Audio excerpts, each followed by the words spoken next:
Nós paramos ainda no estudo da adoção. Eu expliquei na aula passada os quesitos conceito histórico, isso na terça-feira anterior, que na quinta não estive aqui, estava ainda dodói, né, com dor de garganta, etc. E falei sobre o contexto histórico e sobre o conceito da adoção. Na quinta-feira eu era para ter explicado sobre os requisitos, tá? Não fiz o vídeo porque eu acho melhor a gente ter realmente a aula aqui. O ideal é a gente estar aqui presente, né? Coloco entre aspas, porque a gente ainda está em online, né? Mas eu acho melhor. Então eu vou aproveitar a quinta e vou ministrar hoje para vocês, tá? Os requisitos da adoção, que é o item, salvo me engano, o item número 3, aí no roteiro de vocês, tá? Vamos lá. Esses requisitos, e se Deus quiser, nessa quinta-feira a gente encerra o estudo da adoção. Os requisitos, meus amigos, é uma regra exemplificativa, tá? Vocês vão observar perante aí os livros de vocês, pelas quais vocês querem ler, e esses requisitos todos estão com base no Estatuto da Criança, com base no ECA. Tá? É uma regra, como já havia falado, eu selecionei aqui alguns exemplos, algumas situações que é importantíssima a adoção levar em consideração para a sua análise. Tá? Dentre esses requisitos que eu trago aqui, o primeiro deles é a questão da diferença da faixa etária. Não sei se eu comentei aqui para vocês, mas eu acho que não, porque eu estou retornando agora, que a adoção, o adotante, o adotado, eles devem ter uma diferença de faixa etária entre si de 16 anos. Então, vocês já sabem que no passado, até antes do Código 16, você tinha uma diferença de 18 anos. Atualmente diminuiu para 16. Por outro lado, somente pode adotar quem estiver na condição de absoluta capacidade ou plenamente capaz. Tá? Então, eu, professor, na condição de adotante, indubitavelmente eu tenho que ratificar a minha condição de maioridade, sem dúvida nenhuma, tá? Inclusive, aqui no teu material, eu coloco até uma menção, independentemente do teu estado civil, se você é solteiro, casado, divorciado, que no passado a gente usava o termo desquitado, né? Que já está em desuso, tá? Independente do teu estado civil, indubitavelmente você tranquilamente pode se candidatar à adoção, tá? Então, esse requisito, ele é fundamental, tá? Eu preciso ter uma absoluta capacidade, independentemente da minha condição, do meu estado civil, eu, obviamente, posso ratificar a adoção, tá? Então, aqui eu coloquei isso para vocês, aqui no material, tá? E aí vocês também podem tranquilamente anotar esse importante requisito. Por outro lado, um outro requisito importante, uma regra exemplificativa, tá? Eu vou trazer aqui para vocês os principais requisitos, que é muito comum dentro do estudo da adoção.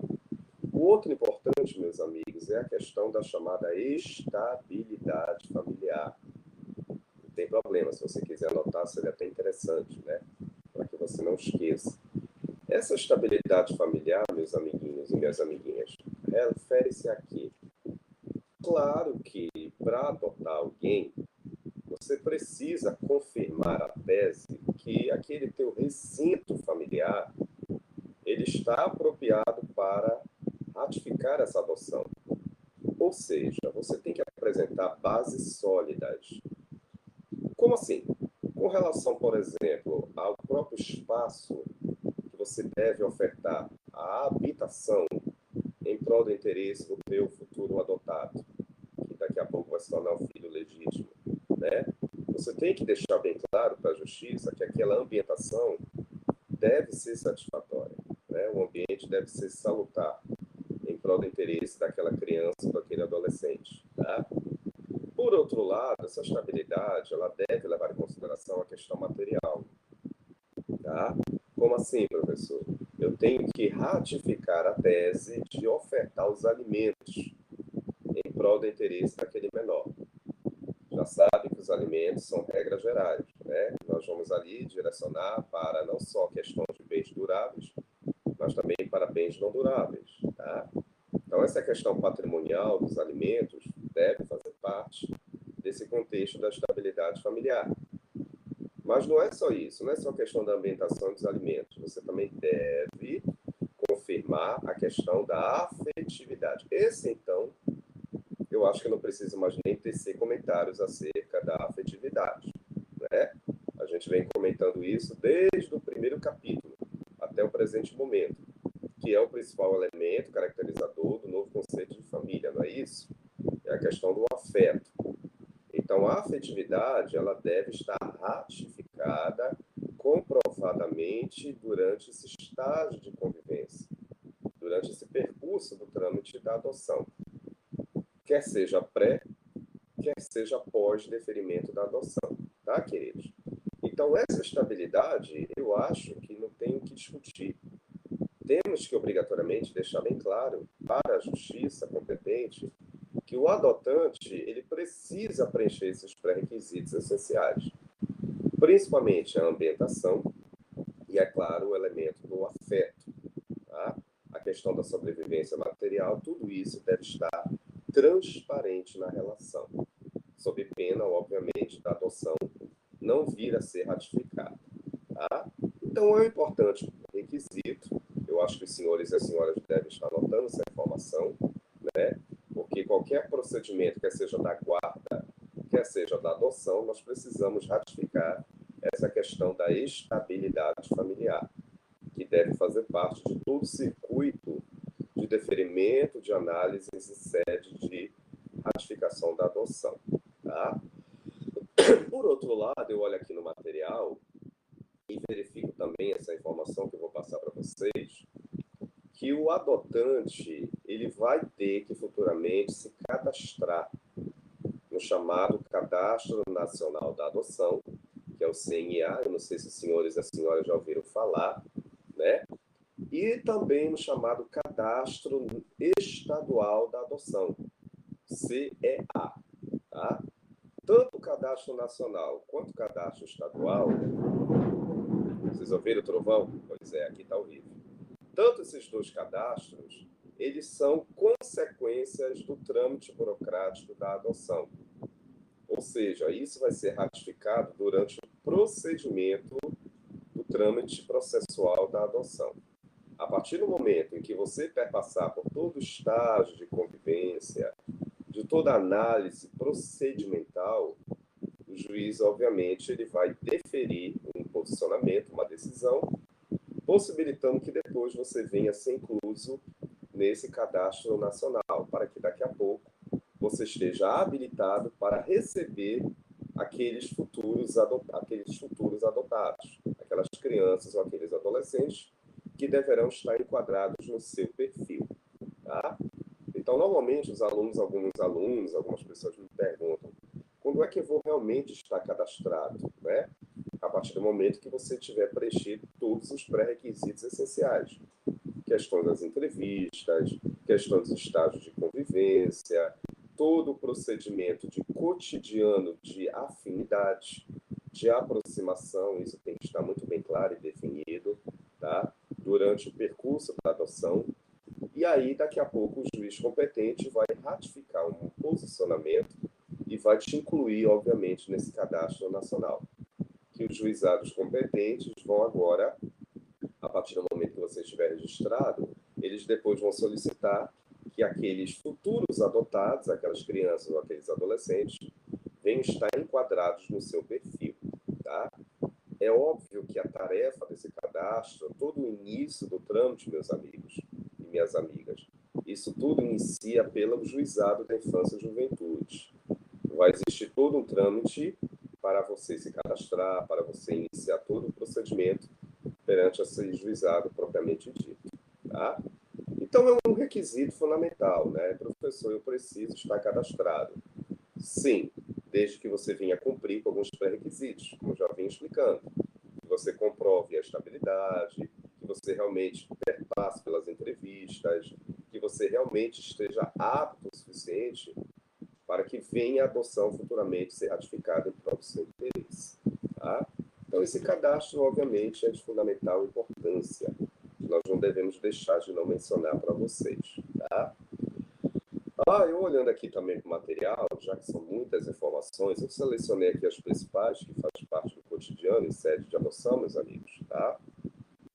Outra informação que eu quero que vocês anotem aí, que de vez em quando eu vou ter que olhar para cá, porque são muitas informações, tá? Aquelas crianças, aqueles adolescentes que ainda não atingiram, tá? Que ainda, obviamente, têm uma idade inferior a 12 anos, cuidado, tá? Para você realizar uma adoção, eu preciso, antes disso, eu na condição de adotante, tá?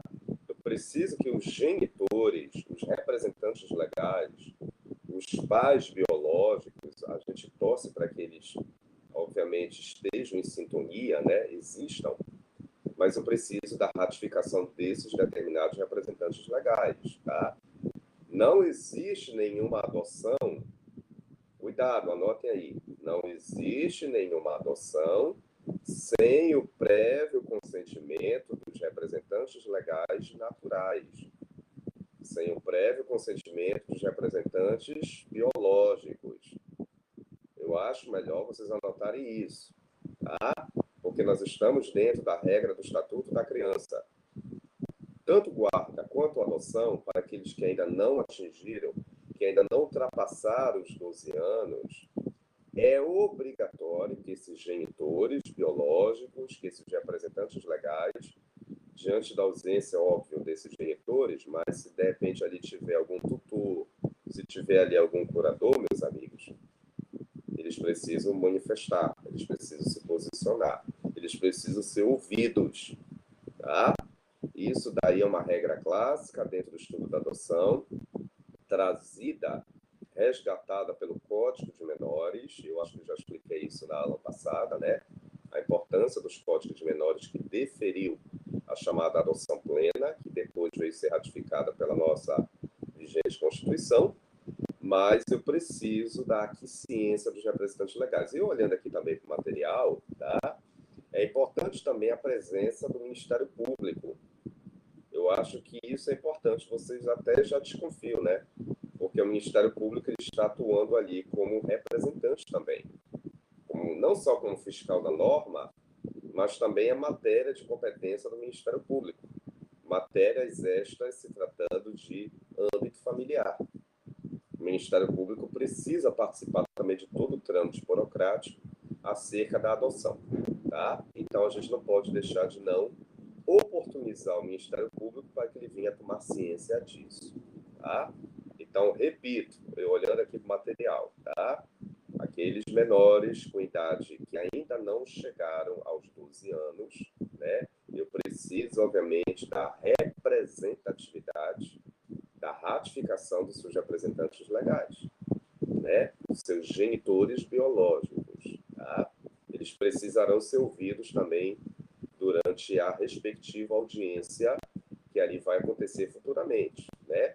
Eu acho que quem já participou de audiências de adoções, ou quem já fez estágio, já viu aquele ritual, né?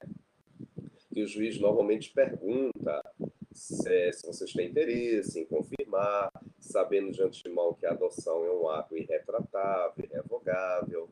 Tá? O juiz ele informa todo o procedimento burocrático, mas esses pais precisarão ser ouvidos. Isso é importante para aqueles menores que ainda não perpassaram os 12 anos.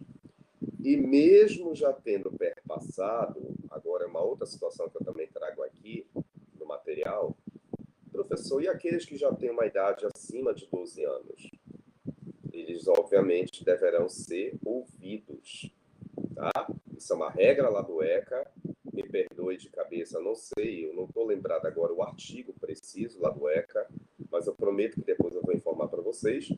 Mas existe uma regra lá do ECA que as crianças e os adolescentes que ultrapassaram, no caso aqui adolescentes, né? Aqueles adolescentes que já ultrapassaram os 12 anos, obrigatoriamente, vocês estão ouvindo aqui o trovão, né? Obrigatoriamente eles precisarão ser ouvidos, tá? Quem já ultrapassar essa faixa etária, eles também precisarão ser manifestados, tá? Isso com base perante a regra do estatuto, né? E aí eles vão ter que, obviamente, ouvir perante o juiz, tá? Realmente, a gente está caindo aqui em um dilúvio, tá? Mas não se preocupe que o mundo não vai acabar ainda, tá? Pelas circunstâncias naturais, o mundo deve acabar daqui a 5 bilhões de anos, quando o Sol explodir, né? Mas até lá a gente está em outras galáxias, tá? Muita chuva aí também, né? Então, gente, repetindo, só recapitulando, para a gente não perder o fio da meada, né? Quem já atingiu a idade acima de 12 anos, o que é necessário? Essa galerinha aí ser ouvida, né? Eles precisarão ser ouvidos, manifestar se realmente eles querem ser adotados, e eles vão manifestar isso perante o juiz, perante o Ministério Público, tá? Quem ainda não tiver atingido os 12 anos, eles, obviamente, deverão deixar para os seus genitores biológicos decidir. Os representantes legais deverão ratificar perante o juiz ou o Ministério Público se realmente tem interesse em fazer com que esta adoção venha a ser ratificada.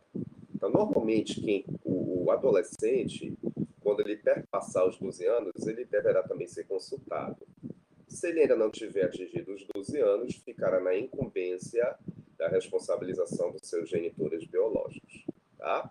É só para deixar bem claro isso para vocês, porque o Estatuto da Criança ele é muito claro lá no ECA. Eu só peço desculpa porque eu não sei a regra legal do artigo, tá? Mas depois eu vou informar isso para vocês com mais detalhes onde é que está isso, o artigo preciso. Mas isso é uma regra muito clássica, o ECA ele já trouxe essa perspectiva.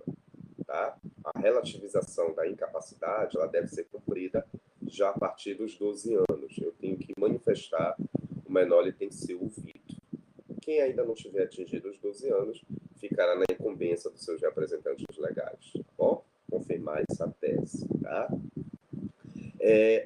Olha a coincidência. Por outro lado, eu olhando aqui, a equipe interdisciplinar, né? Isso, é verdade, Rosane, já ia falar isso. O artigo 28, parágrafo 2º, isso mesmo, tá? Obrigado, Rosane.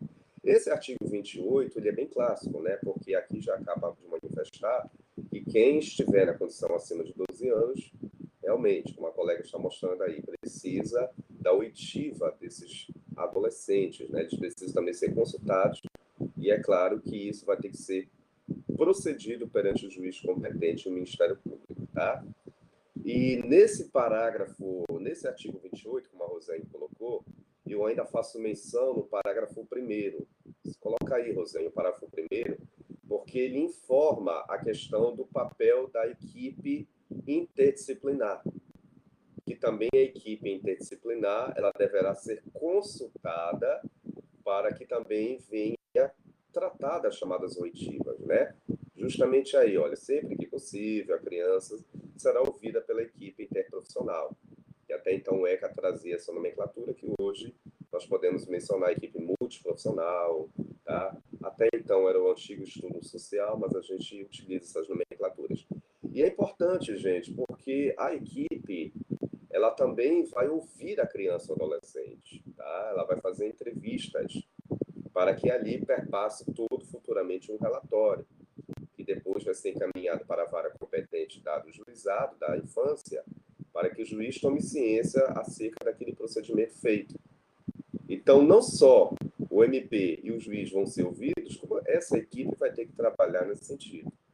Vai ter que realizar toda uma consulta essencial para que ali venha realmente, né, a criança ou adolescente manifestar sua vontade de querer ser adotado. Então, é o papel desses profissionais que vai fazer todo esse engajamento, toda essa ponte de contato, né? Todo esse trâmite burocrático, tá? Olha aí, respeitando o seu estágio de desenvolvimento, conforme esse parágrafo, né? Seu estágio de desenvolvimento, né? O grau de compreensão, tudo isso é trabalho dos profissionais, eles vão estar engajados nessa política, tá? Não adianta somente o juiz deferir uma adoção sem que ele não estivesse embasado no relatório ratificado por essa equipe interprofissional. Tá? Então, é um papel fundamental que a equipe deverá, assim, apresentar. Tá? Então, não vos esqueceis, a adoção ela vai precisar desse engajamento burocrático. O papel dos órgãos competentes componentes, principalmente a chamada equipe interprofissional, que na verdade são os servidores, né? Os psicólogos, assistentes sociais, pedagogos, que ali vão trabalhar em parceria em prol do interesse daquela criança ou do adolescente que vai desenvolver todas as entrevistas e visitações necessárias. Tá? O que mais que nós temos aqui, professor? Sim, eu trago para vocês... Perdão, de vez em quando eu vou ter que tossir, tá, gente? A garganta já está devagar. Eu trago aqui para vocês a questão da adoção dos maiores de idade. Não importa a questão da faixa etária. Não é muito comum a gente verificar isso, mas os maiores de idade, eles também podem obter o reconhecimento em prol da adoção, em prol dos seus interesses, tá? Mas só tem uma diferença. Os maiores de idade, você já sabe, né? É óbvio que vai iniciar pela vontade deles. Inclusive o peticionamento, tá, gente? Eles não vão precisar de representantes legais, até porque eles já atingiram a sua plena capacidade civil, já atingiram a sua maioridade. Então, eles mesmos, por si só, por si próprios, vão ingressar perante a via judicial competente com o seu pedido em prol do interesse para serem adotados. Tá? Isso é importante vocês, vossas excelências, não esquecerem, se quiserem anotar isso, porque parte da iniciativa deles, tá? Agora, é óbvio, gente, que vamos ter só uma diferença. Para os maiores de idade, não é o juizado da infância ou juventude que é o competente, né? Que vai analisar a petição desse determinado indivíduo que quer ser adotado, tá? Qual é a vara competente, professor? É a vara da família. Anota isso daí. Eu acho que até o ECA deve estar mencionando isso, eu não me lembro também qual é o artigo, tá? Mas a adoção de maiores deverá transcorrer perante a vara da família competente. Ah, professor, mas não existe a vara da família lá no meu município. Então é a vara civil, tá? Tu sabes que quando não existe uma vara específica competente, nós vamos ter que nos subsidiar perante a vara comum, que no caso é a vara civil, tá? Então, dentro desse panorama, dentro desse aspecto específico, eu quero que vocês não esqueçam, tá? Tá tocando aqui meu telefone, mas depois, em respeito a vocês, depois eu vou atender, que é um cliente, mas eu precisava falar com ele, mas não vou falar agora, tá? Respeito a vocês. Deu para entender? Então, anota essa observação. Para menores de 0 a 17 anos, é a vara do juizado da infância, que vai ser o quê? A vara competente que vai analisar o teu processo de adoção, né? Para os maiores de idade, quem é que vai observar, gente? É a vara da família. Caso não exista aquela vara da família competente, quem vai analisar quem é? É a vara civil, tá? Você sabe que a maioria dos interiores, né, principalmente as comarcas longínquas, não existe uma vara da família competente. Então vai ser a vara civil, a vara única, que ali vai analisar o processo da adoção. Isso é bom e importante não esquecer, porque pode ocasionar, de repente, conflitos de competência, tá? Ah, tá, eu olhando aqui para o material. Por favor, anote aí, já sabem. Depois que a adoção é deferida, ela é o quê, gente? Ela vai passar a ser um ato irrevogável, não é isso? Irretratável, né? Eu não posso mais, teoricamente, voltar, retroagir ao status quo. Passa a ser um ato irrevogável e irretratável, até porque tu já sabes que alguns importantes requisitos da adoção você tem que estar enquadrado, né? O adotante ele tem que estar subsidiado desses pré-requisitos.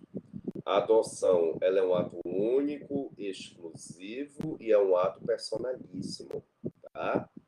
Você sabe que não existe, fora desse contexto, não será possível o magistrado deferir, tá? Somente é da competência daquele determinado adotante que vai ratificar essa tese, tá? Então, independentemente dos meus filhos naturais, tá?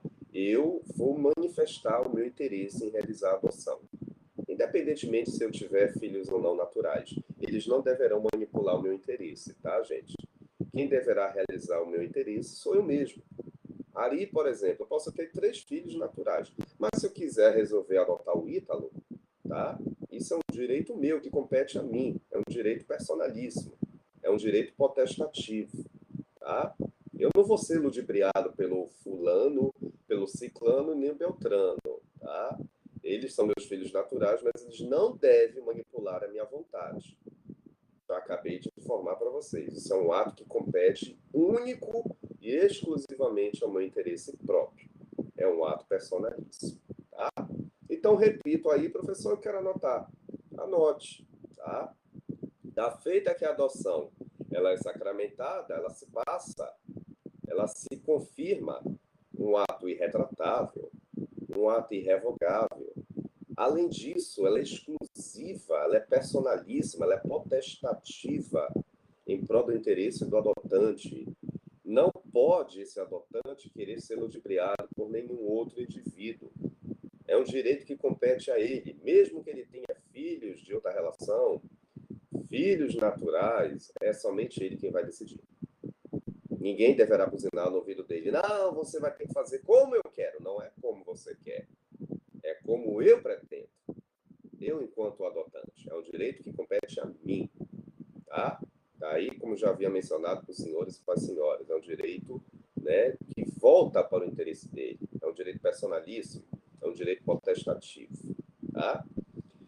Por outro lado, mais tarde eu vou explicar isso com mais detalhes, já na quinta-feira, né, a importância do chamado estágio de convivência. Salvo me engano, eu coloquei aqui no material, estou até colando agora aqui, é o artigo 46, tá? Viu? Coloque aí, Rosane, é o artigo 46, que é a regra que vem te informar acerca da importância do chamado estágio de convivência perante a regra da adoção. Não se preocupe que eu vou falar com mais detalhes dele na quinta-feira, mas eu já vou te adiantar aqui que todo e qualquer, regra geral, todo e qualquer candidato ou adotante que tenha interesse em realizar uma adoção futura, ele deverá estar atrelado a esse estágio de convivência, que é um período de adaptação, que normalmente nós vamos ter que cumprir com um prazo específico. Atualmente, com base na nova lei da adoção, que depois eu também vou comentar na quinta-feira, nós temos um período de 90 dias, né? Exatamente, como a colega colocou aí, tá? Observados a idade da criança, tá? Observado justamente todas as peculiaridades. Peculiaridades é justamente o cotidiano, né? E é o papel da equipe interprofissional, justamente é tudo o aparato que eu vou dar de suporte em prol do interesse daquele futuro adotado. Mas esse período de convivência, esse estágio de convivência, período de adaptação, ele também vai ser monitorado, tá?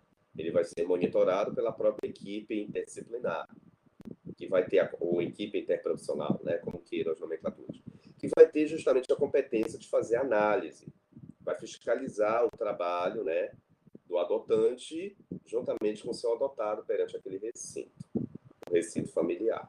Até então, gente, esse estágio de convivência era antigamente realizado muito nos chamados abrigos, tá? Que hoje também está em desuso essa nomenclatura, né? Antigamente eu tenho que visitar os abrigos, eu vou ter que ficar ali com a criança. Não, hoje o estágio de convivência você pode realizar no seu próprio recinto, do seu lar, na sua própria casa. Claro que você vai receber as visitas da equipe, né? Que vai monitorar todo o seu cotidiano de convivência. Não só monitorar, como também formalizar futuramente no laudo, no relatório, que depois vai ser encaminhado perante a vara da infância e juventude, tá? Mas eu quero que vocês não esqueçam, os alunos me perguntam muito, professor, eu tenho que confirmar o estágio de convivência? Regra geral, sim. Porém, se você já tiver, olha lá, se você de repente já tiver uma guarda de uma criança ou do adolescente, que é até meu caso que eu me incluo, né? Eu tenho a guarda aqui da Jaque, tá? E se de repente você já tiver uma tutela de um menor, descarta essa possibilidade. Não precisa de período de adaptação, porque estágio de convivência é sinônimo de período de adaptação, são sinônimos, tá? É o momento que você vai ser analisado perante a equipe propriamente dita, interprofissional, que vai te analisar, que vai te avaliar. Que pela regra da nova lei da adoção, você não pode perpassar 90 dias, a não ser que seja por circunstâncias excepcionais definitivamente comprovadas, tá? Então, se eu já tiver a guarda de uma criança ou adolescente, se eu já tiver uma tutela de alguém, óbvio, meus amigos e minhas amigas, que eu não vou precisar perpassar para o estágio de convivência nenhum. abre-se uma exceção à regra, tá? Então eu vou afastar essa possibilidade, não vou precisar disso.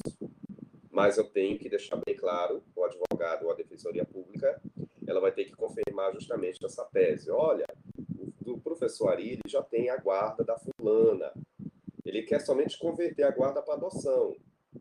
Acho que vocês já ouviram falar, né? A chamada ação de conversão de guarda para adoção.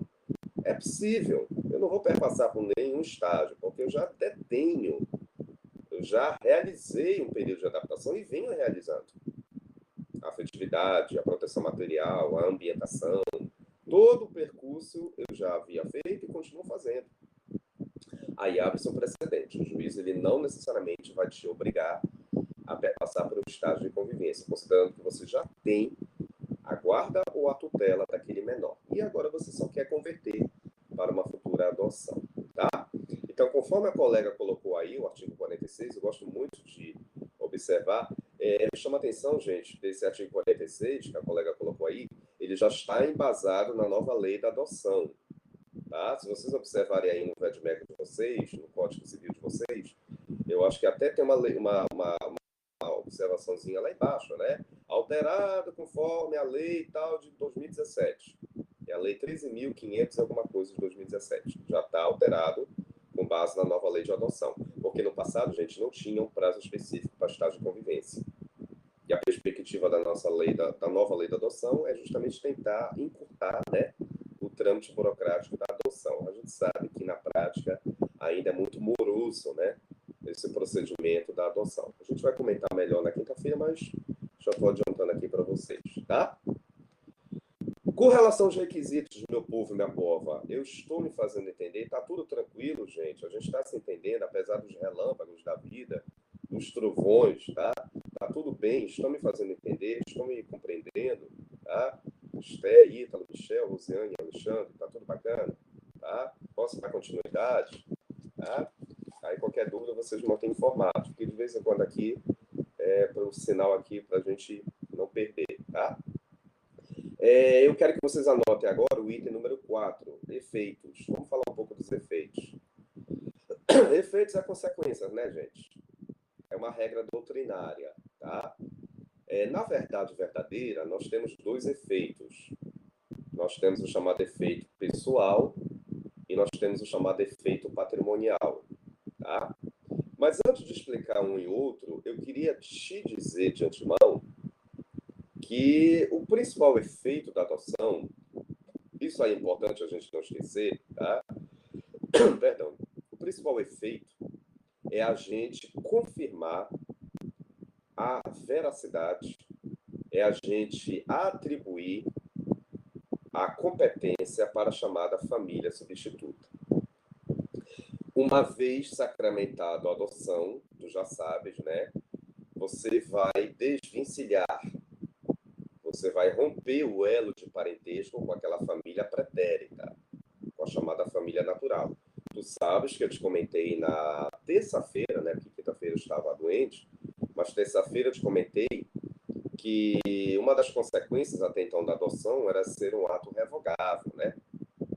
Tu te lembras que a primeira lei da adoção, o Código Civil de 16, inclusive permitia essa possibilidade, mesmo depois de uma adoção deferida, mas você, depois de adotar, podia, né, retroagir e retornar para a tua antiga família natural. Hoje não. Depois do Código Civil vigente, né, até antes do Código de Menores, depois do deferimento do Código de Menores, que confirma uma adoção plena, nós não temos mais essa possibilidade, né? Já até te informei previamente. Uma vez confirmada a adoção, ela passa a ser um ato irrevogável e retratável. E a principal consequência disso, o principal efeito, é você romper definitivamente com essa relação de parentesco, com esse elo de parentesco, considerando a família natural, tá? Quer dizer, professor, que da feita que o juiz deferir em sentença, eu não tenho mais família natural, tá? É claro que os elos de parentesco vão ser finalizados, porém, todavia, só vai existir uma situação que, inclusive, a gente já até estudou no passado, que ainda assim, mesmo depois de uma adoção deferida, Ainda assim, nós vamos manter um vínculo. Somente uma situação específica, tá? Eu gostaria até que vocês não esquecessem, porque, inclusive, a gente já até comentou no capítulo, salvo me engano, capítulo 3, que é tanto capítulo que a gente já comentou, nós estamos agora no 7º, né? É aquela situação com relação ao impedimento matrimonial. A gente lembra disso, né? Situação de impedimento matrimonial, causas de impedimento, lá do artigo 1521. Então, gente, é uma única situação que você ainda perpassa, que você ainda mantém um vínculo de parentesco. Ah, eu quero casar com fulano, que é meu irmão biológico, da família pretérita. Impedimento. Não pode. 1521. Ah, com a minha mãe biológica, idem. Pai biológico, idem. Porque esses elos para fins de casamento perpetua. Tá? Eu quero te deixar bem claro essas informações, porque mesmo que eu rompa com a relação de parentesco, com vínculo de filiação, porém, todavia, em sede de casamento ou união estável, nós temos que ainda cumprir com a regra do impedimento propriamente dito lá do artigo 1521, que os senhores já estudaram. Não vou aqui mais tratar disso, tá? Então, essa situação os perpassa. O adotado não pode manter nenhum vínculo em sede de casamento com a família anterior, com nenhum membro da família anterior. A situação de impedimento perpetua. Jamais vão ser eliminadas. Tá? Tudo bem, uma vez caiu isso na OAB, muitos candidatos erraram. Inclusive, chegaram a ingressar com recurso. Ah, mas vem cá, não rompeu a relação de parentesco? Sim, mas as causas de impedimento para fim de casamento, por uma questão moral e ética, permanece. Tá? A gente não rompe, a gente continua, isso perpetua. Tá? Acabei de te dizer a resposta. Por questão de moral e ética, você não pode firmar compromissos em sede matrimoniais. Cuidado com essa dica aí. Coloca uma observação, coloca uma estrelinha, tá? Para você não esquecer que mesmo se tratando de rompimento de famílias, de laços de parentesco, porém, se tratando de casamento, há uma continuidade. Tá? A gente não rompe essa relação. Tá bom? O senhor falou efeitos pessoais e o senhor falou efeitos patrimoniais. Qual é a diferença de um para o outro? O efeito pessoal é o quê, gente? A partir do momento que o camarada, ou a camarada, o adotante, confirma a adoção do adotado, a partir do momento que eu já estou nessa condição de adotado, eu não vou mais ser considerado um meramente filho, né? Eu vou ser considerado o quê? Um filho legítimo. Então, esse é o principal efeito pessoal. É confirmar a condição da legitimidade do filho adotado. Pelo amor de Deus, anotem isso. Professor, pode cair na OAB, pode cair no concurso, pode cair na tua vivência cotidiana civilista. Eu já estou calvo e careca de te dizer, eu acho que eu anotei aqui, Rosane, anotei, é o artigo 227, parágrafo 6 da Constituição. Já estudamos isso lá no capítulo 1º, vocês já estudaram comigo, que é o dispositivo que informa aquela velha tese, depois que confirmar a adoção, passa a ser reconhecido como filho legítimo. O adotado vai ter os mesmos direitos e garantias e deveres comparados aos filhos biológicos. Não pode haver distinção de filiação. É o artigo 227, parágrafo 6. Tá? Não posso fazer distinção. Se eu adotei o Ítalo e a Esté já é minha filha biológica, tá? Da feita que o Ítalo passou a ser meu filho adotado, mas ele não pode ser mais considerado ser adotado. Ele é legítimo que nem a Esté. Eles passarão a ter os mesmos direitos e deveres. Gozarão dos mesmos direitos e deveres. Principalmente Ítalo, né, que passou agora a ser legítimo. Vai ter direito a todos os efeitos propriamente ditos. E, por começar, pelo efeito personalíssimo, né, da legitimidade. Tá? Eu também não posso deixar de informar para vocês, olhando aqui para o material, a questão do uso do direito ao nome e sobrenome, né, gente? Se a Esté, por exemplo, leva o sobrenome dela Neres, considerando a minha família, né? A minha questão do meu direito personalismo ao uso ao nome e sobrenome, Ítalo, obviamente, também terá o mesmo direito de assumir o sobrenome meu, o sobrenome de Esther, que agora é sua irmã. Ambos vão possuir, obviamente, o exercício do direito ao sobrenome. Não deve haver distinção entre a prole, né? Isso é bem claro, isso está sendo bem claro nessa redação aí que a colega colocou, no parágrafo 6º, e é muito transparente, né? A lei nos informa isso, que é direito do adotado até ter à sua disposição o uso do sobrenome comparado aos filhos biológicos, tá? Então, isso é importante, olha aí, ó, os filhos, havidos ou não, terão os mesmos direitos e qualificações. Tá aí, qualificação, direito ao nome, ao sobrenome. Agora, é muito engraçado, né? É incoerente. Depois que o Ítalo passar por uma adoção, ele utilizar um sobrenome diferente da Esté? Claro que não, né, gente? Eles têm que apresentar o mesmo direito ao sobrenome. Não pode haver uma distinção entre os filhos. Todos deverão ter os mesmos direitos e garantias. Tá? Não pode haver mais nenhuma distinção entre a prole, porque todos apresentam as mesmas garantias em prol do princípio da igualdade. Tá? Uma questão curiosa, que eu acho que eu também trago aqui no material, acho não, tenho certeza, eu trago aqui no material, se de repente, por exemplo, aqui tomando como exemplo o Ítalo, se o Ítalo tiver menos de 12 anos, ele ainda é absolutamente incapaz para o Estatuto da Criança, para o ECA, eu, pai, obviamente, adotante, né, eu posso, inclusive, alterar o primeiro nome dele, tranquilamente. Não vejo, não, a lei até ampara nesse sentido. Acabamos de ler aqui, ó, mesmos direitos e qualificações. Não só eu tenho o direito de alterar o sobrenome, como também escolher um nome civil, primeiro nome para ele. Não tem problema nenhum. Tá? Ah, professor, mas a família biológica não havia já escolhido um nome para ele? Sim, mas agora ele já passar a ser meu filho legítimo, eu posso solicitar para o juiz, inclusive, né, para que formalize na decisão que eu tenho interesse até alterar o primeiro nome dele. Principalmente se ele estiver na condição de absolutamente incapaz. Isso é bom vocês não esquecerem. Tá? Tem até uma redação aí do ECA, mas desculpa, a gente não pode gravar todos os artigos do ECA, né? Mas o ECA ele traz isso, que é o direito, inclusive, de você alterar o sobrenome e o primeiro nome, tá? Do determinado adotado, principalmente na condição de absolutamente incapaz. Tá? Por outro lado, os efeitos patrimoniais, eu acho que aqui todo mundo já até entendeu quais são os efeitos patrimoniais. Principalmente direito aos alimentos, né, gente?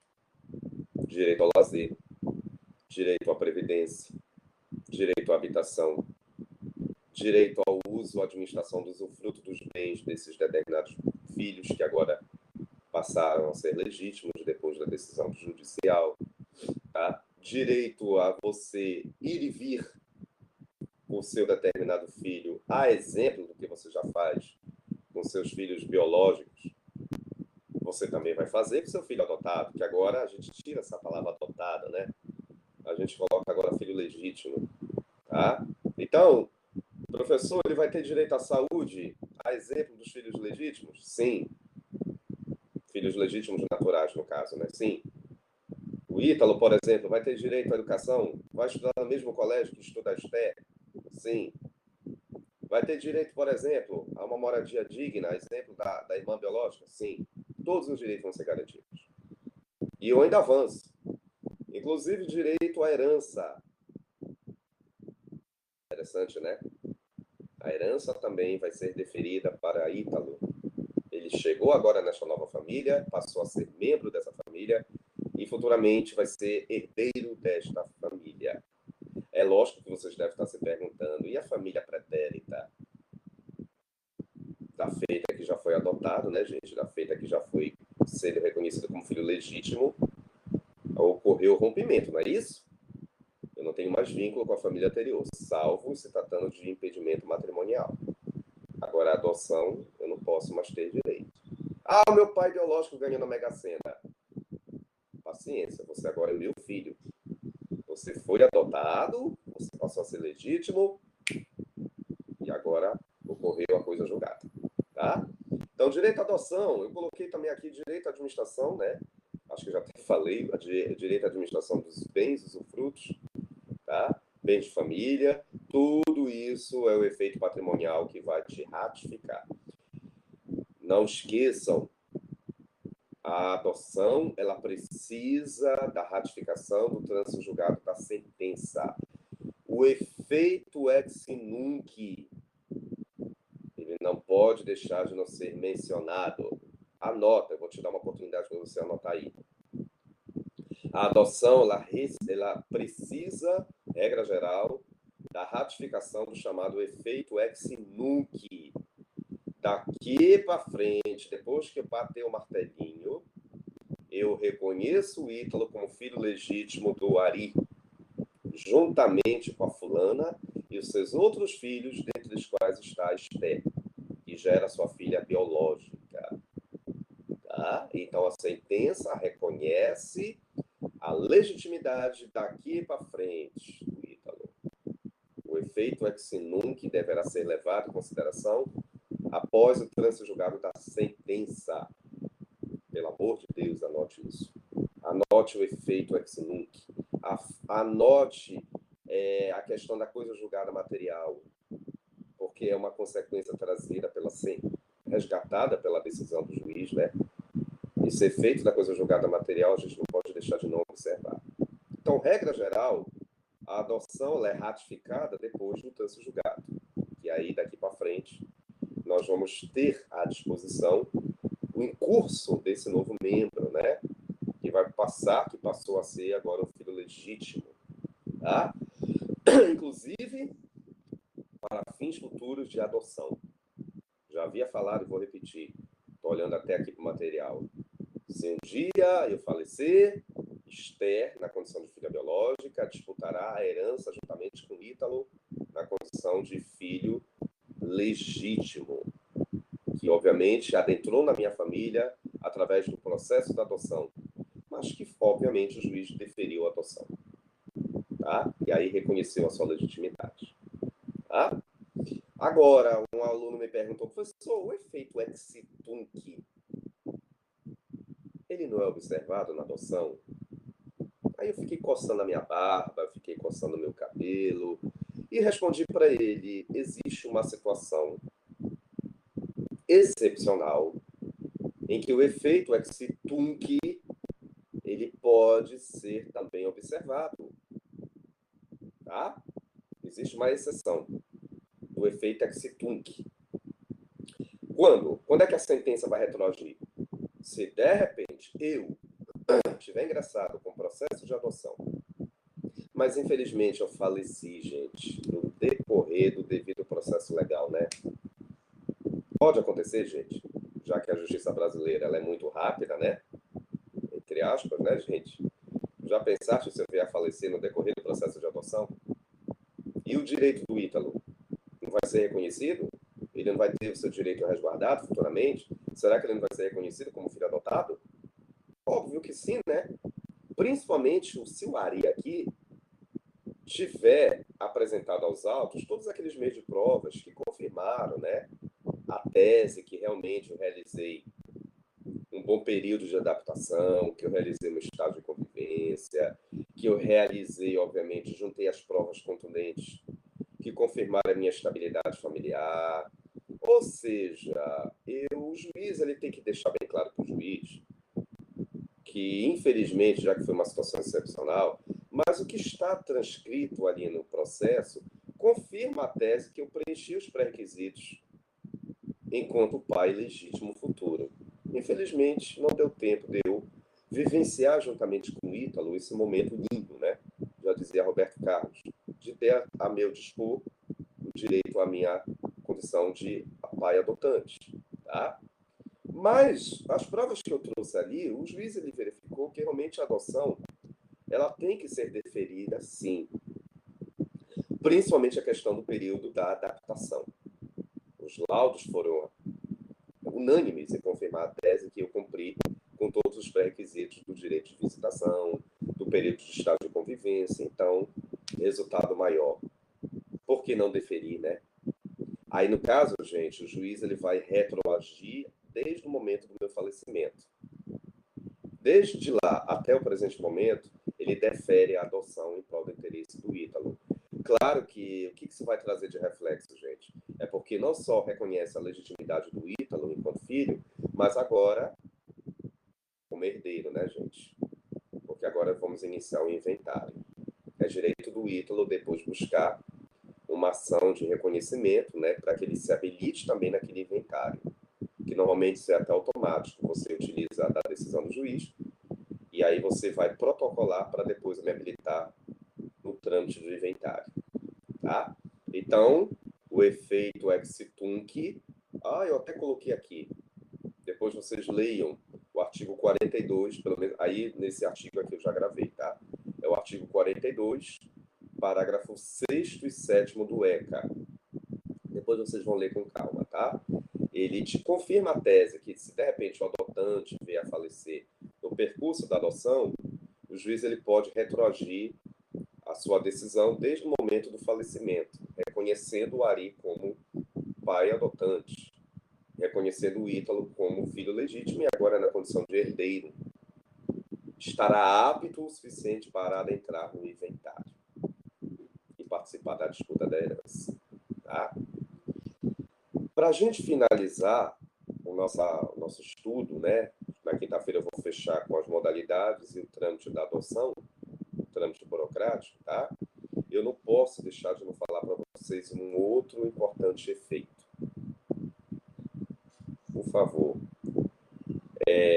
Isso até eu anotei que uma vez me perguntaram, professor, me diz uma coisa, e a adoção daqueles casos de crianças e adolescentes que de repente estão numa situação de uma realidade totalmente diferente da realidade urbana, de uma realidade cotidiana, a exemplo de crianças indígenas, crianças quilombolas.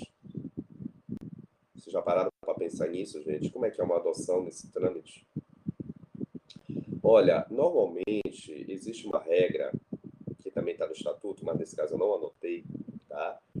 Dá-se preferência para os candidatos à adoção que façam parte dessa mesma realidade dessas crianças e desses adolescentes, tá?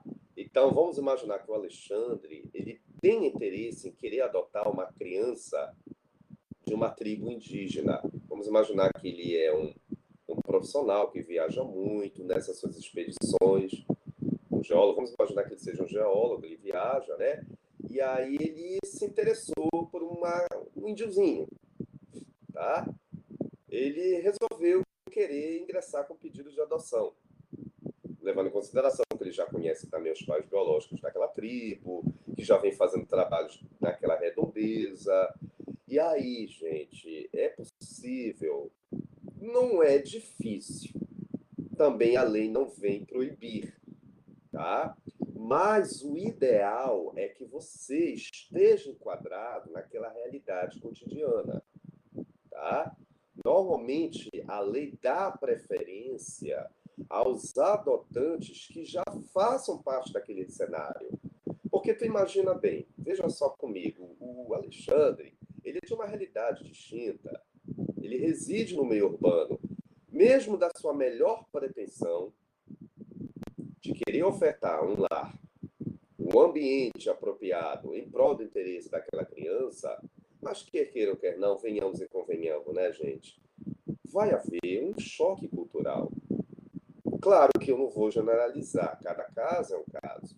Daí a importância da equipe interprofissional em fazer toda uma análise para ver se realmente haverá ou não uma adaptação satisfatória em prol do interesse daquela criança. Porque aquela criança é de um meio rural, né? De um meio muito restrito.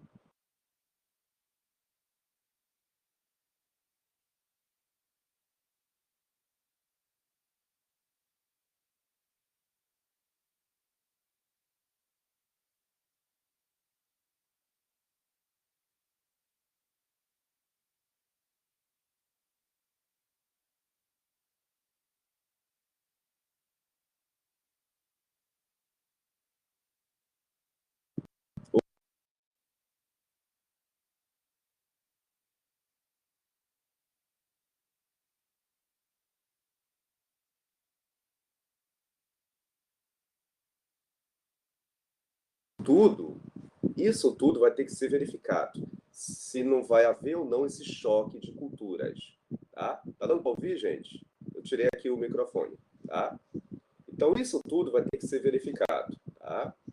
Agora, é com base no relatório do estudo social que vai ter que ser realmente confirmada a tese, se haverá ou não a adoção em se tratando de crianças ou adolescentes que se encontrem na condição de quilombolas ou indígenas.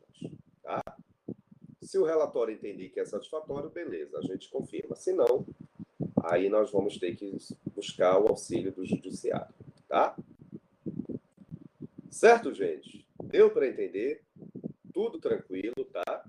Na quinta-feira, a gente vai continuar a falar sobre o item número 5, que se refere às modalidades, tá? E aí eu vou falar das modalidades, vou falar do processo da adoção e algumas implicações da nova lei para vocês, tá? Aí eu já vim tratar essa discussão na quinta-feira, que na quinta a gente fecha essa parte comigo, né? E aí vocês vão me trazer o bolo, né? Eu já faz tempo que eu não comemorava o aniversário no meio dos meus alunos, mas não tem melhor comemoração, né, gente? A gente comemorar o aniversário no meio da família e dos alunos também, tá? Dos colegas, sem sombra de dúvida. Tá bom? Quinta-feira a gente se vê aqui, mas bora primeiro fechar o estudo da adoção. Depois a gente comemora, tá bom? Espero vocês quinta-feira, se Deus quiser. Espero que tenham gostado da aula e na quinta-feira eu espero todos aqui na nossa sala, tá? E mais tarde, no máximo amanhã, eu vou colocar esse vídeo para vocês, tá bom? Tudo bem? Tranquilo? Muito obrigado a todos, até quinta e espero vocês. Grande abraço. Até amanhã. Amanhã eu coloco esse vídeo postado, tá? Aula encerrada.